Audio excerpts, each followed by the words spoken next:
Okay, I believe we are back. Apologies for that. OBS crashed, it seems.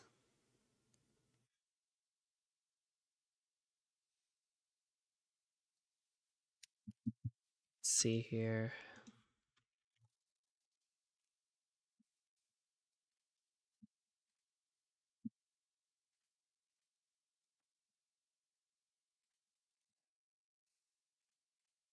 Yes, I believe we are back. Okay.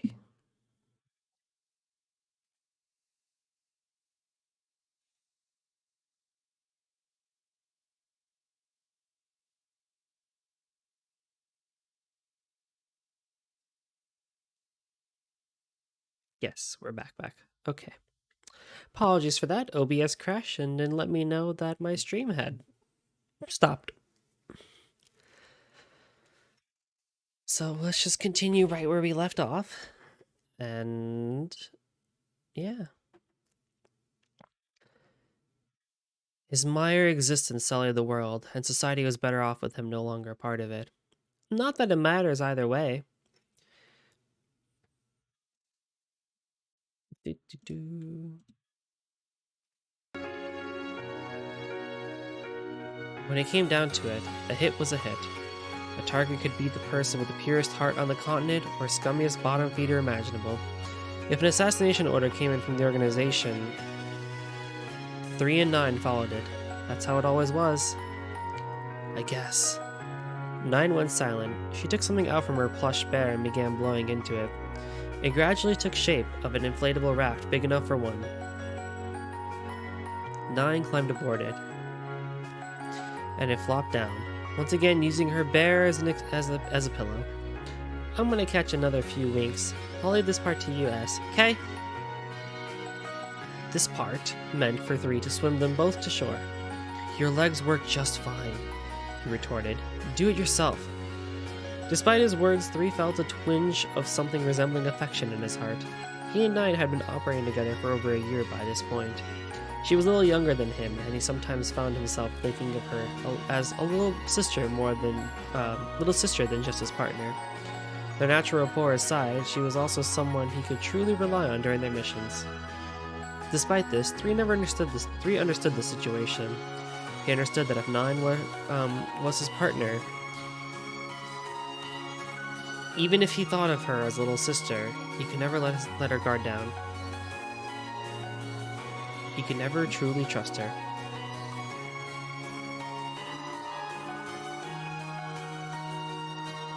Chapter 4: 3 of Swords. They haunt me relentlessly. All the people I've murdered over the years. I've cut off their heads, carved their heads from their chests, sliced their torsos right through the middle. But no matter what I do, an army of corpses continues to pursue me. I see them every time I close my eyes. The politicians, the nobles, the merchants, the rich and powerful. Just leave me alone. Leave me alone, leave me alone, leave me alone, leave me alone, leave me alone. I frantically swing my sword at them. I cut and cut, bisecting them, slashing them apart. But they don't relent. Chunks of flesh and bone, viscera and intestines, lungs and brains. They gather into a writhing mass that comes crashing down like a gory wave, threatening to swallow me whole. Get away, get away, get away, get away, get away! I try to escape, but they corner me again and again. My victims staring at me with hollow eyes, accusing me. How could you do this to us? How? They throw themselves at me, their decaying fingers gripping my neck, trying to rip the life out of me just as I did to them. Let me go! Let me go! Let me go! Let me go! I frantically thrash and struggle, but no matter what I do, I can't break away. Rotting blood and bile trickles down my body, dissolving my skin. The wave finally swallows me up. I just want a normal life. I just want my humanity back.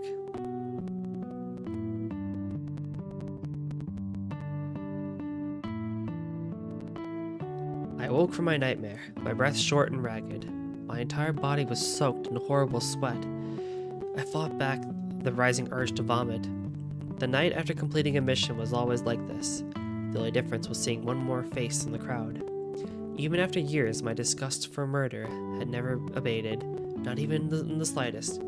No matter how much time passed, I couldn't rid myself of the scars left in my mind by the terrible acts I'd performed, and yet I had no choice but to continue. Nine and I were nothing but tools. Our individual thoughts and ideals had no meaning. They were completely unnecessary. All the organization required from us was a skillful capacity for murder and an unquestioning subordination to kill as we were ordered to. Our entire existence boiled down to this singular point. To reject an order or attempt escape was tantamount to suicide. The organization. To even speak its true name was forbidden. It was a group of professional killers that existed in the shadows of society. Its core business was eliminating marks, but its true objective likely lay elsewhere. As a low-ranking member, I was simply one of the organization's weapons. There was no reason for such info to be shared with me. Most members of the organization had served it since they were children. Children deemed to possess special potential were made to undergo combat instruction and exercises in a place known as the factory. The majority of children who entered the factory would never again see beyond its walls. Unable to endure the merciless training they were put through, it would become their tomb. The lucky ones, who did survive, however, were officially recognized as entry-level members of the organization. That's what happened with me. I was forced to abandon who I was when I first passed through the factory's doors at 7 years old. Anyone who dared utter their former name would be subject to severe punishment. There was no concept of individuality. Life in the organization meant being nothing more than another tool in an arsenal. It wasn't until I graduated at the age of 10 that I was given a name. It only served to solidify my status as a weapon, however. Our names, more like titles, are based on tarot cards. In my case, the moniker I received was from the Minor Arcana, Three of Swords. It didn't have even the slightest bit of humanity to it, but it was better than having no name at all. Both the higher-ups and a small fraction of the very best candidates were given a name based on the Major Arcana. Everyone who survived training and made it in was skilled, but in terms of combat ability, the Major Arcana could run circles around the rest of us. Rumor had it they were even more powerful than top-ranked racers. I left my room and peeked into the neighboring one. It seemed like 9 was still sleeping. It was time for my report, so I headed out on my own. Lower-level members of the organization generally operated in pairs. My partner is 9 of Swords, a girl 1 year my junior. 9 was a natural genius. She graduated from the factory in a single year, despite the fact that the average kid takes 3 to 5. If they even make it to graduation without dropping out, that is. From gathering info to analyzing battle situations, acting abilities to infiltration tactics, she was top class on a multitude of fronts. That's to say nothing of her combat style, which made use of needles and wires, allowing her to control the field of battle and dominate her forces. All in all, her abilities were far better suited to assassinations than mine were. It was a bit awkward for us when we were first paired up, but after working together for a year, I can honestly say she was the best partner I'd ever had, and the most reliable. At the same time, she was also the person I needed to regard with the most caution. The reasons why the organization used a partner system were twofold. The obvious reason was that it helped facilitate missions, but it also forced each other's partner to monitor the other. In the organization, betrayal was swiftly returned with death. A tool is doomed to serve until it breaks. As such, we were expected to be a part of the organization the entirety of our lives. As a general rule, we were afforded no freedom. There did, however, exist special rules. If one were to sense that their partner was scheming to betray the organization, they could sell them out to gain their own freedom. All you had to do was make your report, present sufficient evidence of your suspicion, and then you were given the task of eliminating them yourself. If you succeeded, you were free. Simply running away meant resigning yourself to looking over your shoulder for the rest of your life. The organization had eyes everywhere. Anyone who wanted true freedom was better off waiting for the chance to turn their partner in. There was another problem, too. The worst of the worst would actually fabricate proof of their partner's betrayal in an effort to earn their own freedom. Thus, the person you needed to regard most cautiously was not an enemy you'd face on any mission, but the partner who was always at your side. You needed to entertain and accept the notion that you could be betrayed at any time. Members did not turn their backs on the organization. This was an absolute requirement for survival, and a lesson I learned the hard way, or a lesson I learned early on through personal experience. 3 years ago, I tried to escape. Well, I suppose it was more we than I. At the time, I was partnered with another boy, one known as Ace of Swords. Ace was a year my senior. He was a pretty good guy. We got along well enough, and he quickly grew into an older brother figure for me. He wielded a giant sword with ease, one as long as he was tall, and he used it both to destroy our enemies and protect me. He really was an ace when it came to battle. In that sense, his name couldn't have been more appropriate. One thing Ace and I shared was contempt for the murderers. For the murders we were forced to perform. I can't remember how the idea of escaping the organization came up initially, but I do recall that neither of us objected to it. As I mentioned, the system was set up to prevent individual members from betraying the organization, as they could be sold out by their partner. We figured the best way around that was simply to work together and escape the organization as a team. With our objective decided on, we began planning in earnest. We quickly decided that we needed to execute our plan as far away from other pairs of assassins employed by the organization. The first part of our plan went well enough. We entered Aramona, thinking that its considerable distance from our normal area of operations meant that we could enjoy a degree of safety. There was a severe misjudgment on our part, though. The organization had eyes there as well. We were approached by other pairs of assassins twice, and both times ended with combat. We managed to fend them off, however. Ace and I were partners for a reason, and we fought well together. The third time, however, it was the Overseer that paid us a visit.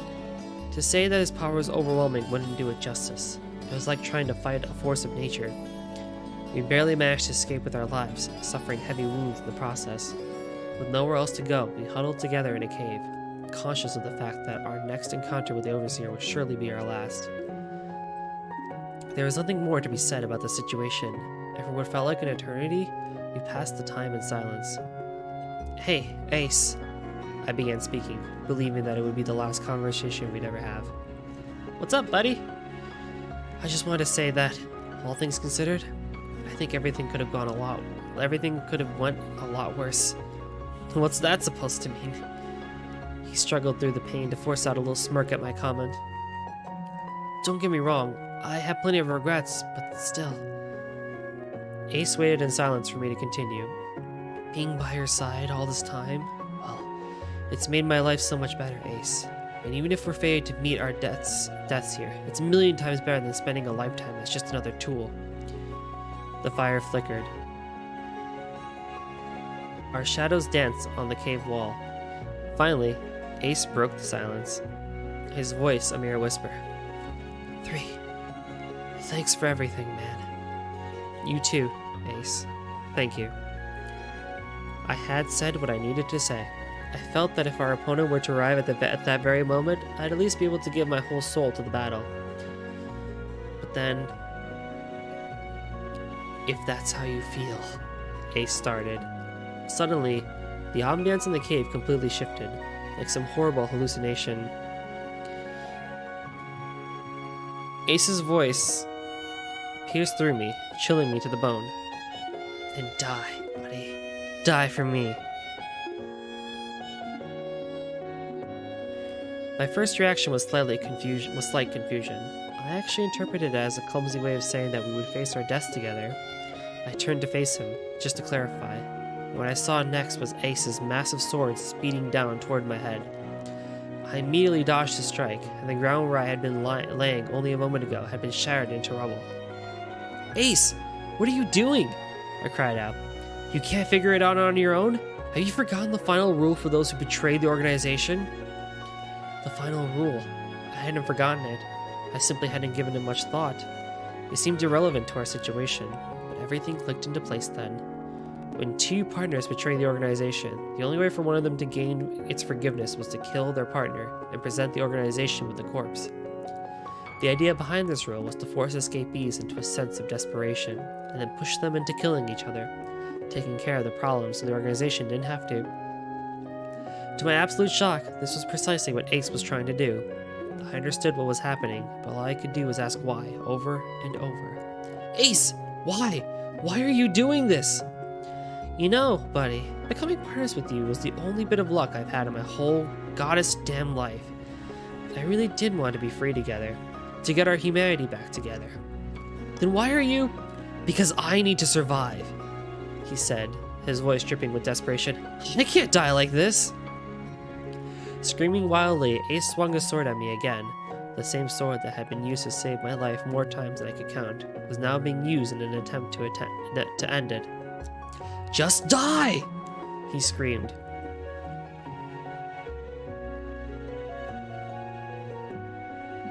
I tried to scream back, but the horrible knot in my stomach and the storm of emotions in my heart ensured that the only thing that came out of my mouth was a meaningless warble. As I met his sword with my own, engulfed in despair, I surrendered control to my instincts and engaged this enemy in combat as I would any other. I don't clearly remember what happened from there. All I know is that I was overtaken by rage and sadness and became a slashing, screaming monster. I was finally brought to my senses by the sound of Ace's body collapsing to the ground. That's how I managed to survive. How I won back my position as one of the organization's tools. And that's where I'd been ever since. Our escape was a deadly failure that laid bare my inadequacies. I still hadn't given up winning back my humanity, but I'd be damned if I was going to trust anyone else ever again. Chapter 5: The Overseer and the Report. The town was practically empty, and the first rays of dawn were only just beginning to pierce the dark sky above. Stepping out of the inn, 3 inhaled deeply, filling his lungs with the chilly air in an effort to dispel his drowsiness. The town, known as Luzent, was located on the border of Calvard and Remiferia. 3 and 9 would often undertake missions in both countries, making the centrally located town a perfect base of operations. East of the town was an official border crossing into Calvard. In stark contrast, westward lay a mountain road known only to a select few. It was a treacherous path, to be sure, but also one that facilitated entry into the Republic without the need to go through the official channels.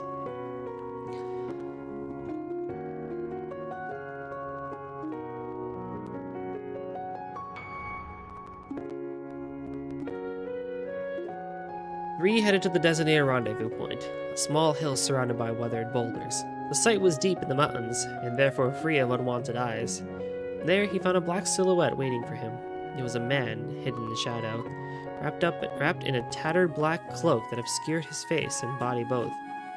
Despite his bedraggled attire, his presence had an insurmountable weight to it, instilling a primal sort of fear into any who laid eyes on him.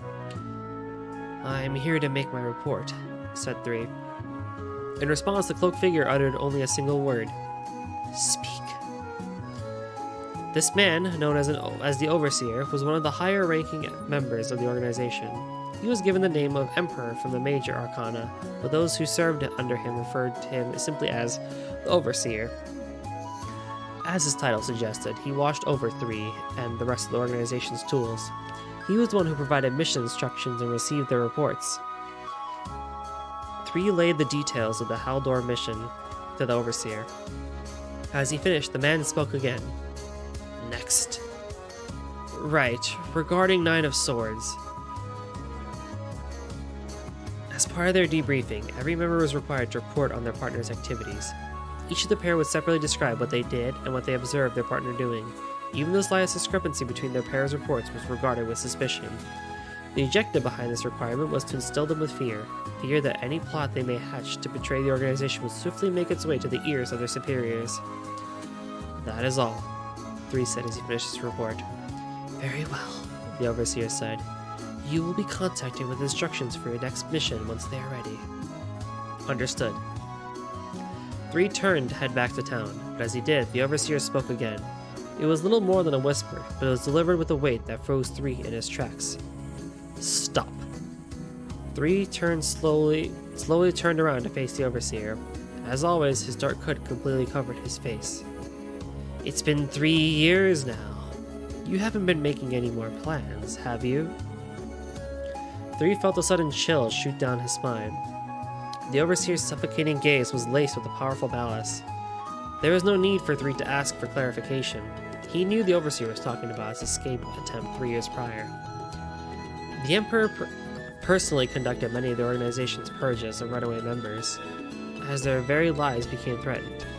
Many lower-ranking members would find themselves overwhelmed with fear, rendering them powerless before the merciless Emperor. Thus, even within the organization, a cruel place in its own right, the Emperor had earned himself a reputation for his savagery.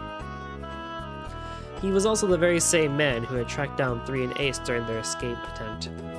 Had he already picked up on 3's new plan to escape? No. 3 found the thought absurd. He had taken every step with the utmost care and prudence. Further, if the Emperor had obtained some proof of 3's wrongdoings, the young assassin would already be dead. This was a test. If 3 wavered here, even the slightest, it would mean his end. I will never again attempt something so foolish. I am a tool of the organization, nothing more. My sole purpose is to take the lives of my targets. The way he cast his eyes, his calculated and practiced manner of speech, his natural breathing patterns, 3 had pulled it off to perfection. Silence hung heavy in the air between them for a moment. Finally, the Emperor spoke. I do hope that is the case. The murderous presence faded from the air, as did the tension that had been building in 3's chest. There are certain expectations riding on your shoulders, the Emperor said. I will fully devote myself to meeting them, 3 said in the same practiced tone. He moved once more to return to town and was not stopped this time. He bought it. Back at his inn room, 3 let out a sigh of relief as he collapsed into his bed. Nothing had really happened during his exchange with the Overseer, but nonetheless, he felt completely drained. Without exception, each interaction he had with the Overseer was psychologically exhausting. This was to be expected, however, as he was indeed hiding his true intentions from the organization. In truth, 3 had been planning a second escape attempt. The past 3 years had been grueling, but did nothing to quash his fervent desire for freedom. If anything, his resolve to reclaim his humanity had only grown stronger by the day. However, each day also saw his blood-drenched hands growing yet heavier with sin. He was a mere tool, human in physical form only. What few shreds of humanity still remained in his heart, he feared would be forever lost before much longer. Each new day that dawned could be the day that he finally slipped away into being little more than a device, one whose only function was assassination. Put simply, a cold-hearted monster. That was the terrifying future he dreaded above all else. I absolutely need to succeed this time. I need to get out. His plan had 2 requirements he absolutely needed to meet in order to succeed. First off, he needed to avoid a direct confrontation with the Overseer. Second, 9 could not find out about his plan, regardless of their partnership. He had to be careful to avoid even giving the impression that he longed for freedom. Of course, this meant that 3 would be forced to abandon 9, someone who he had fought at his side through countless life or death situations. The girl was even younger than he was, but for all her genius, there seemed to be something off about her. Nonetheless, whenever 3 thought about the moment he would pull the trigger and finally put his plan into motion, he always felt a strange sensation welling up inside of him. Strangely enough, it was a desperate urge to fill her in. There were a number of times where 3 had tried, actually, before he could even get the first word out, however. Memories of Ace's sword speeding down toward him would flash through his mind. In the end, he always remained silent.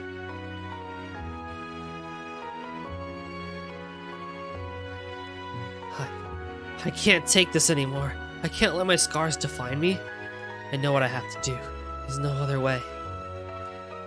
3 shook off the thoughts plaguing him and returned his focus to preparing for his escape. The only person I can trust is myself. The rest of the day went by quickly, and before long, dusk began to settle on the town. The day saw 3's diligence pay off at last. His final preparations had gone as smoothly as he could have hoped for. The time had finally arrived. He would set his plan into motion that night. Once 9 fell asleep, he would leave town via the mountain road. Once in Calvard, he would be traveling by car, and he had already arranged for a rental to pick him up north to a certain city.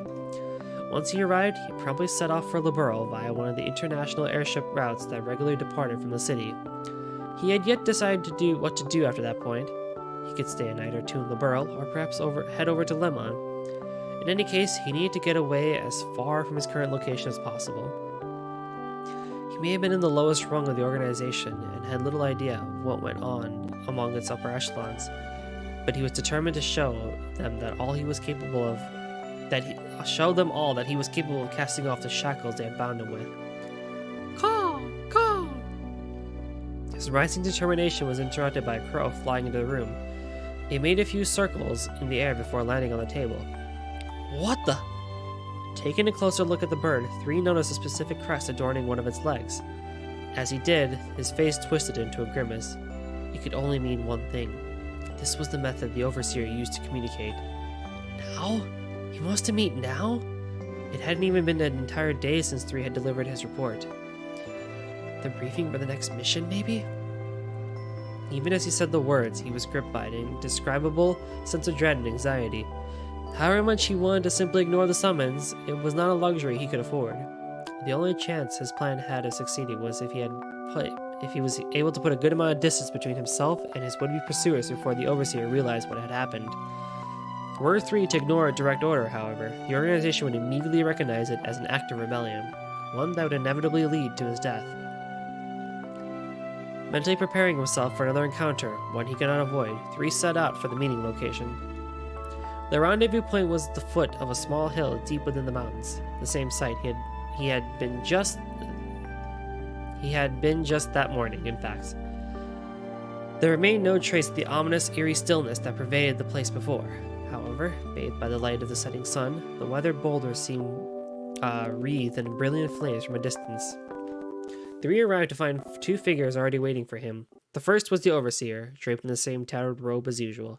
The thought occurred to 3 that it made the man look more the part of the Hermit Arcana than it did the Emperor. At the man's side stood a young girl carrying a large stuffed bear. 9. Her attire was more or less the same as what she wore on the Haldor mission, with a few alterations to make it more functional and mobile. Her presence there did not cause any alarm for 3. After all, if they had been called to be briefed for their next mission, it was only natural she'd be summoned as well. Something felt different, however. 3 couldn't put his finger on why, but anxiety began gripping his chest. "So, you've arrived," the Overseer said as 3 approached. "Yes. What is my task?" The initial exchange was the same as it always was. What happened afterward, however, was decidedly not. "Make your appeal." "My appeal?" 3 said slowly, the anxiety in his chest rising. "I have received a report detailing your treachery from 9 of Swords." "I don't—" 3 stammered. He was at an utter loss for words. He had calculated each and every outcome that could potentially happen, going over the steps in his head time and time again, and the absolute worst one possible was now playing out right before his eyes. A wave of despair washed over him. Could this really be happening again? Had 9 betrayed him just like Ace? It was impossible, 3 thought. He hadn't told her a thing. He knew their relationship was strictly professional, and he could not, under any circumstances, trust her. That was just how partnerships in the organization worked. How could she have known? It didn't make any sense. There's been some kind of mistake. 3 attempted to defend himself, knowing full well it was a futile endeavor. "You can't talk yourself out of this, ass." "No, 3 of Swords." 9 finally spoke, but her usual sleepy demeanor was nowhere to be found. Instead, her voice was crisp, her eyes alert. She removed a scrap of paper from within her bear and showed to 3. "This is your ticket for an airship voyage to Libero, the one you booked for noon tomorrow." 3 felt the ground fall from under him. Amidst his shock, a small part of him wanted to yell that the ticket was fake, that he had the real ticket, but to do so would be tantamount to suicide. 9 continued speaking, as though directly responding to 3's unspoken questions. "The ticket you have in your possession is counterfeit. I swapped it for the genuine one while you weren't paying attention." Fresh from completing a mission that utilized this very same kind of forgery, 3 now found himself the victim of the exact same trick. "By the way, the name you used to acquire this ticket was Rhines Fogard, student of Genius Royal Academy, correct?" 9 continued. "That's the same name you used for your false ID on one of our missions last year. That would mean you've been planning this for quite some time, wouldn't it?" Despite the immediate threat to his life, 3 couldn't help but admire 9's genius. Strangely enough, 3 decided he wouldn't even try to come up with an excuse.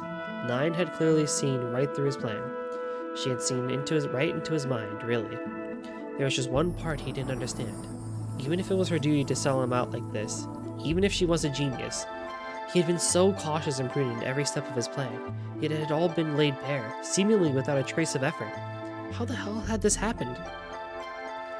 I take the expression to mean you're trying to puzzle out just how your entire plan was exposed, Nine said, a slight smile playing at the corner of her lips. It was clear to Three that she was toying with him now, mocking him.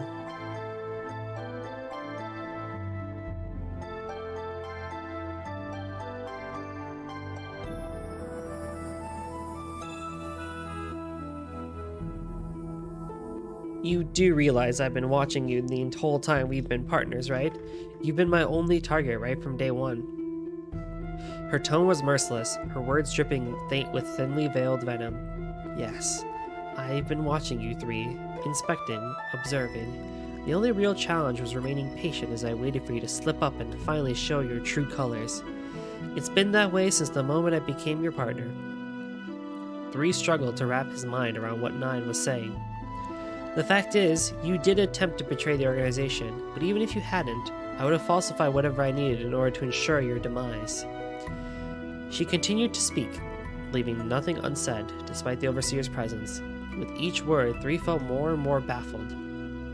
He could understand her observing him to the degree that their job required, but where was this malicious hatred of hers coming from? She'd felt this way from the start? Why?